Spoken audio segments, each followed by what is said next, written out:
Hello children, today we will start the fourth chapter, that is sorting materials into groups. So it is one of the interesting chapter.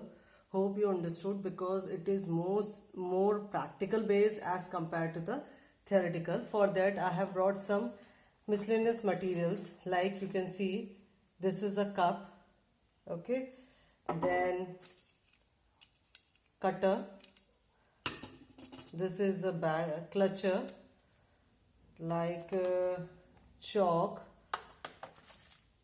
coaster, this is a poly for gift wrapping, spoon, knife, ball, watercolor, punching machine, paintbrush, pencil, razor, sketch colors and poly. This is paper and eraser, nail, this one is glass, newspaper, fish made up of craft paper, water and water. Okay, so there are a lot of things which I have shown you. Now if I'll say sorting means just making a group. So if I want to study all this material which I have shown you, how will you just categorize them? How will you just group them? How will you sort them?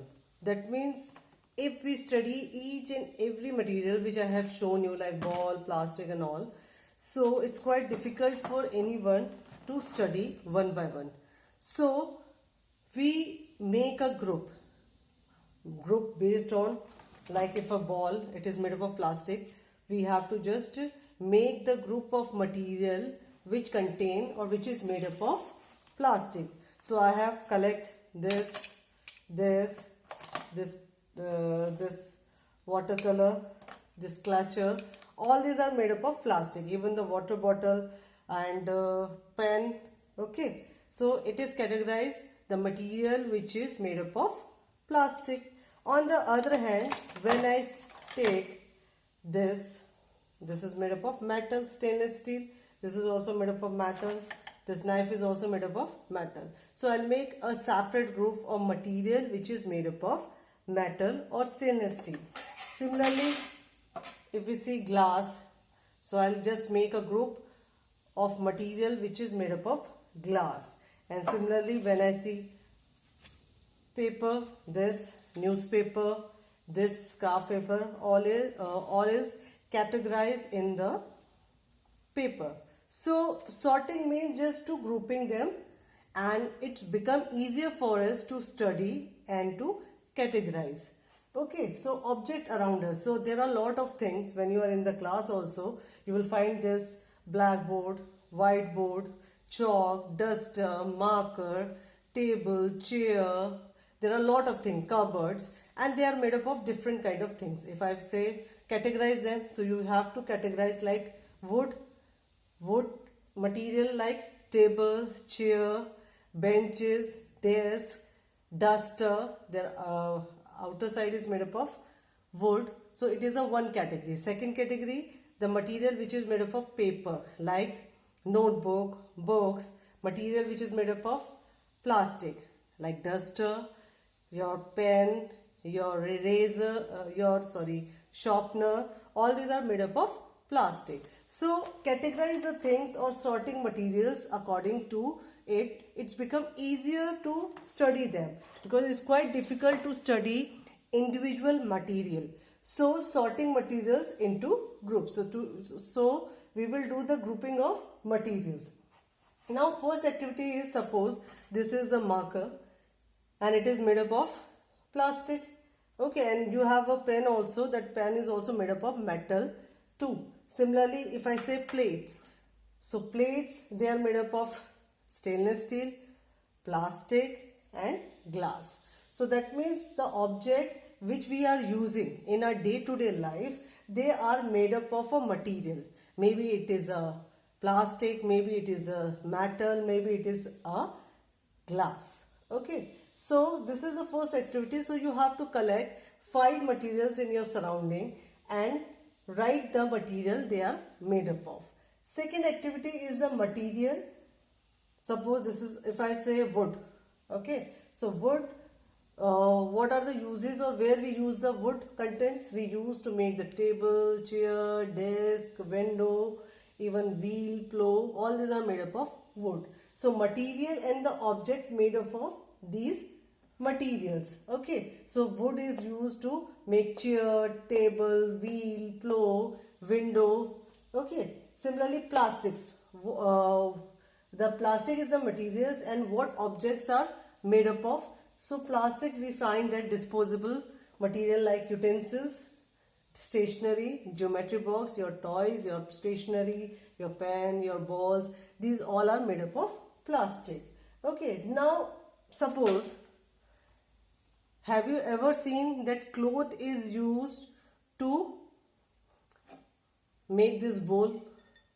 Cloth is used, that cloth is a material used to make a bowl, or cloth is a material which is used to make a tumbler. Is it possible? No. Why?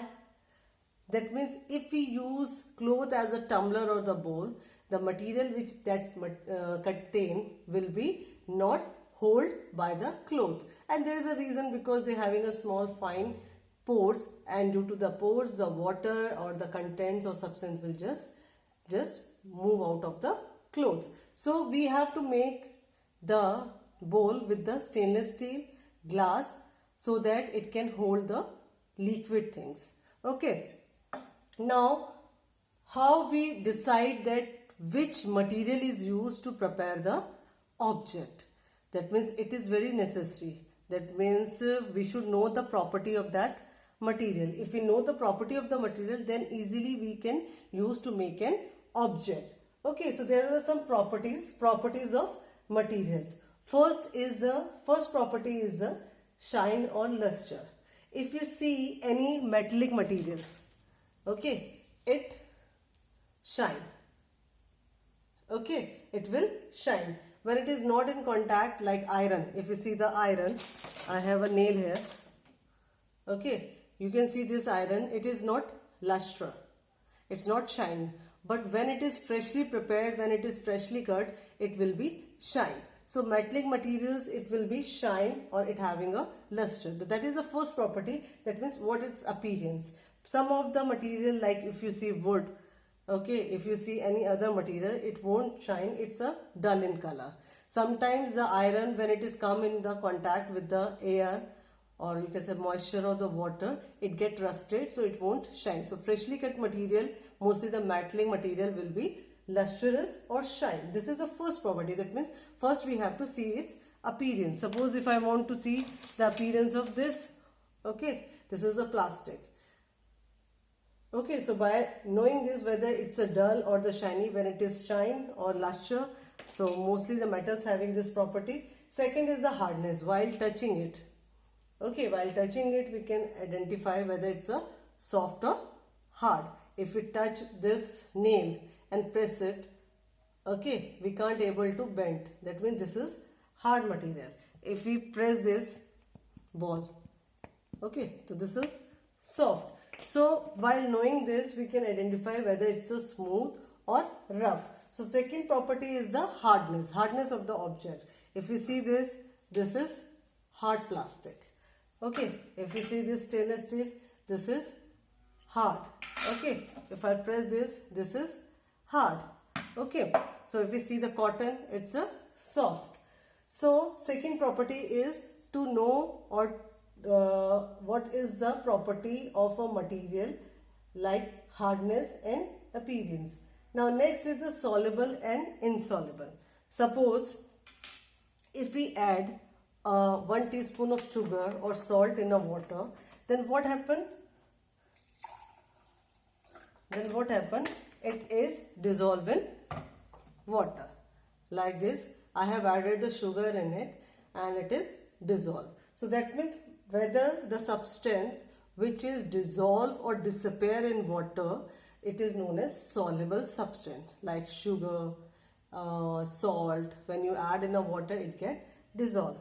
But some of the material, like if you add some mud, okay, some sand, I have just done it for you. Okay, so I have added some mud here, and you will find it is not dissolved. Some material is just rotating and some of them is settling at the bottom. Okay, you will find at the bottom it is a settled down. So you can easily see this, a mud is settling down. Okay, so this material is, the material is which we have added is a mud, but it won't dissolve in water. It gets sediment at the bottom. Okay, so this is insoluble. So that means it is appearing in the water. So that is insoluble. Third property of a material is whether it's soluble or insoluble. I have used this solid things. But in case if we add in another glass, we'll take a water and then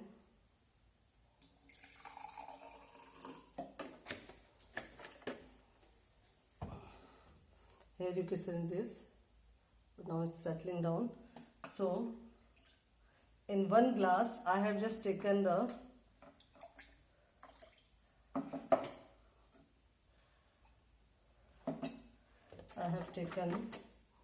I'll show you.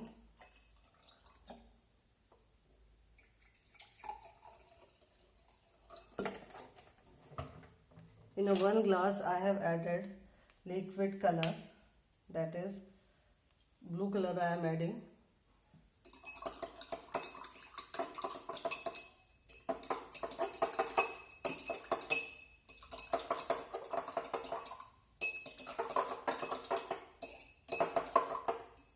And in the second one I am adding the tarpon oil.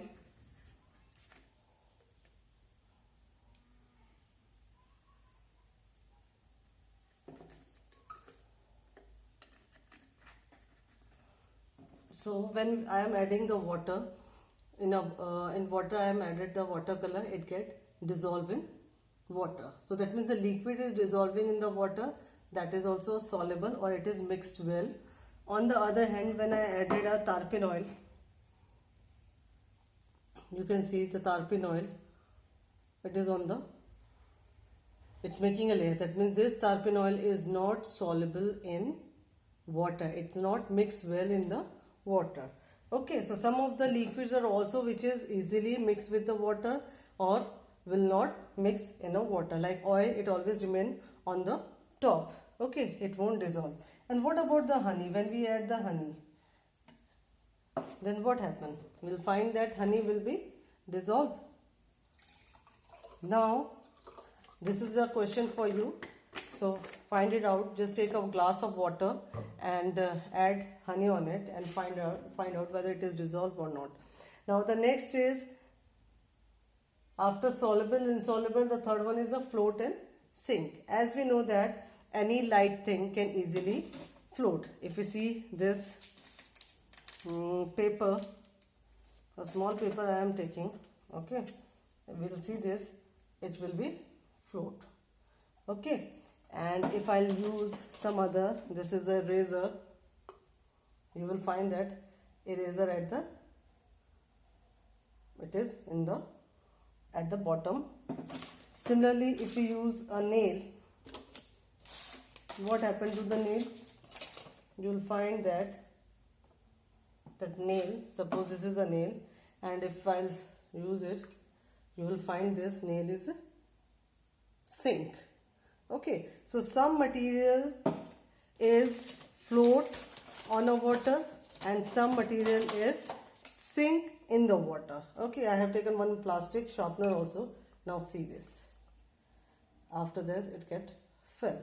Okay, so that means the some materials which we are using may be float or sink. Okay, so you have to check the honey also, okay, whether it's a sink or float. Now next is the next property of a material is the transparency. Transparency means through which we can easily see. Okay, suppose if I'll see a glass of water, this is a glass of water. Okay, I have just emptied the glass.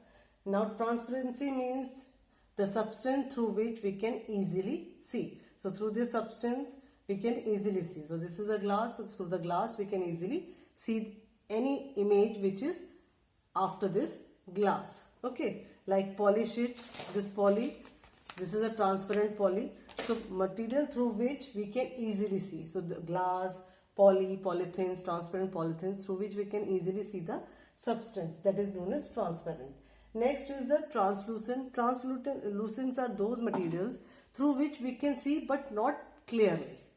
Okay, that means you will find the image, some images behind that object, some substance, but you never know what object is there. Suppose you're having a window pans, the window pans are translucent.